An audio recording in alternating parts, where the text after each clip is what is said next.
Ashwagandha powder, ज्येष्ठमध powder, ही सगळे फोडलेले आहेत कारण मी वापरते हे रोज. आणि ही आहे सुंठ पावडर आणि शंखपुष्प पावडर, कारण मी माझ्या मुलांना हे देते. सो प्रोटीनच्या लाडूसाठी मला हे साहित्य लागतंय. हे काजू आहेत, बदाम आहेत, हे मनुके आहेत, टरबूजाच्या बिया आहेत आणि डाळ्या जे की आपली फुटाण्याची डाळ आहे ना ती. तर हे याचा फक्त मॉइश्चर जाईल एवढं आपल्याला फक्त थोडंसं भाजून घ्यायचं आहे. तुपात भाजून घेऊया. आता आपण यात काजू आणि बदाम थोडेसे मॉइश्चर जाऊसर भाजून घेऊया. आपलं तूप गरमच आहे ते, त्यात फक्त हे थोडंसं स्टर करून घ्यायचं. जळू नाही द्यायचं, जळालं तर ते करपल्यासारखं वास येईल ना आणि लाडूचा कलर सुद्धा बदलेल.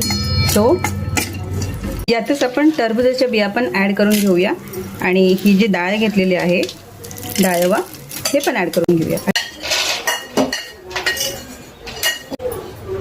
अर्धी वाटी तीळ पण भाजून घेऊ. हे जे ओले खजूर आहे हे चांगल्या ब्रँडचे घ्या, कारण आजकाल जे स्वस्त मिळत आहेत ना त्याच्यात जवळपास पाकात शिजवलेले असतात.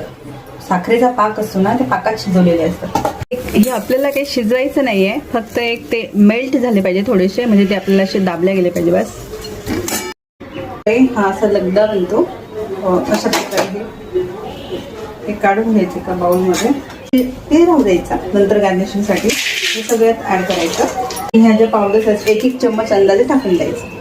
जवळपास मी 5-6 अशा मोठ्या मोठ्या इलायच्या घेतल्यात आणि ही कुटून घेऊया.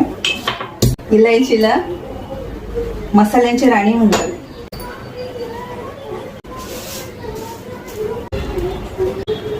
हा असा एका बाईटचा एकच छोटासा लाडू बनवायचा. लड्डू आकर आ छान आहे.